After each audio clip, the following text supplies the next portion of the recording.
Top of the morning, good afternoon, and hello to all the coaches out there. Dermot Butterly here.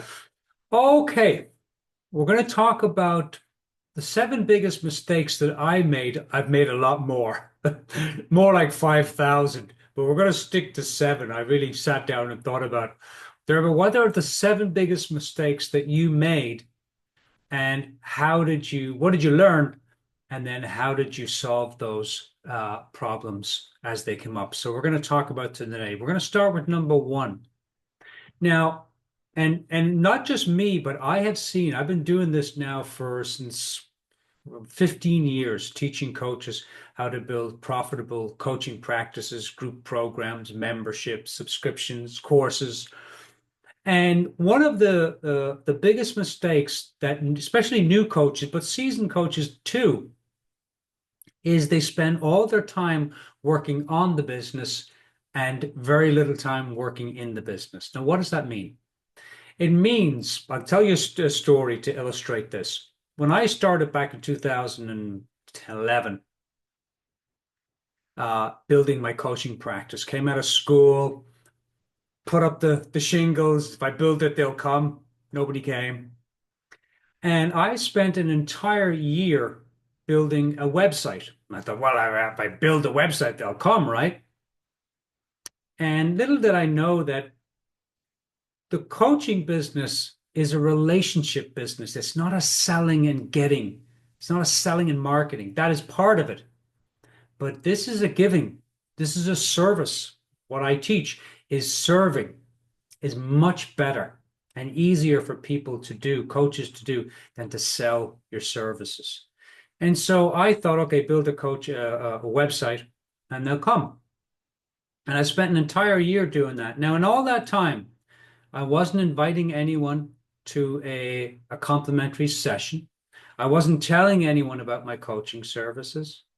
I wasn't giving anyone an experience of coaching. Kept it all to myself, hidden to myself. Can you relate?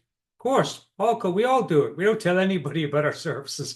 We're too afraid to talk about our coaching free. We don't know what to say to people when they ask, what do you do? Which we'll talk about in a later video.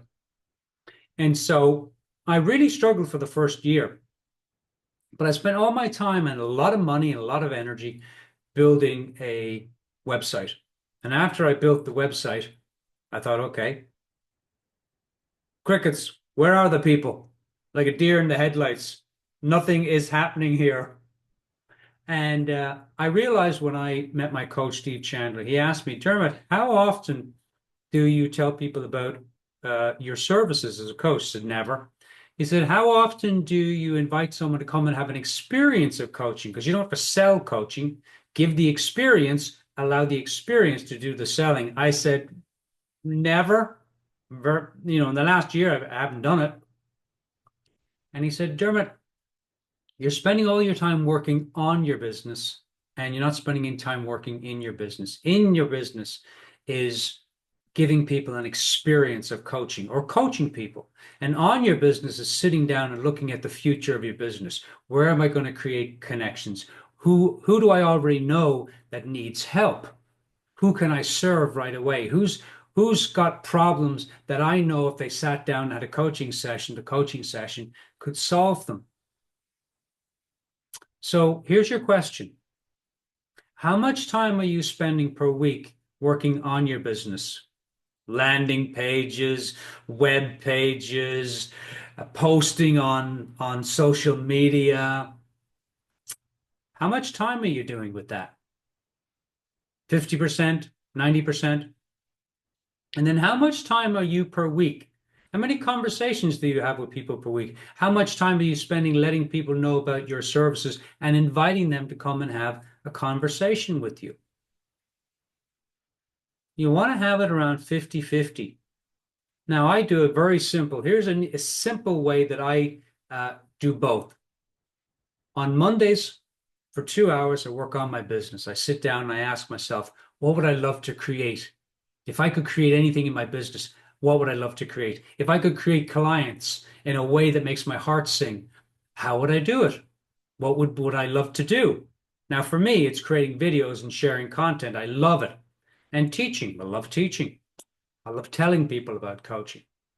And so I sit down for 2 hours and I ask myself questions about the business. What does the business need? How many conversations would I love to have this week? How much would I like to make in revenue per month? How might I do that? How could I build my business in a way that would be fun, exciting, adventurous? How can I build my business from a place of service instead of selling and marketing, which does not work for coaching because the coaching business is a business of relationships, conversations, and connection. Relationships. Now, down below, if you want to go a little deeper in this conversation, I've put the ultimate checklist down below. And step one of that checklist talks about how to work on your business and in your business. Because the biggest challenge, one of the biggest challenges that coaches have is they don't spend any time working in their business. And so in that checklist, there's a 30-minute audio that goes much deeper into it. But for this brief video, ask yourself, how much time are you spending working on your business? Sending out flyers, telling people about coaching, posting on social media, creating landing pages, creating programs and content. That's all working on your business. And then how much time are you working in your business? Are you actually coaching per week? And how much time per week are you actually inviting people to come and have a coaching session? That's working in your business. Enjoy the ultimate checklist. And in the next video, I'm going to talk to you about the second biggest challenge that I had, and most coaches have in their business. I'm just going to pull it up here so I can, which is how to have a conversation, how to invite people to a conversation, a helpful, a transformative conversation. How do you do that in a way that's not salesy, that's not tricky sales and marketing, that's not cold calling, that's not needy? But how do you invite people to a complimentary coaching session in a way that's heartfelt, service-filled, helpful, a helpful invitation as opposed to how can I get this person to have a free conversation and I'm going to get them as a client? I'm going to outline the entire process because coaches do not know how to do this as a professional coach. They've never been trained. I wasn't trained. I didn't know. So in the next video, we're going to outline in part 2 all of that. Until then, think big, have fun, stay curious, and we'll talk soon. Cheers. Thanks for listening. And please also, to help us, get the word out and serve more, because there's a lot of coaches, they need to hear this content. So please subscribe so that we can share this content with other coaches that are struggling too. Cheers.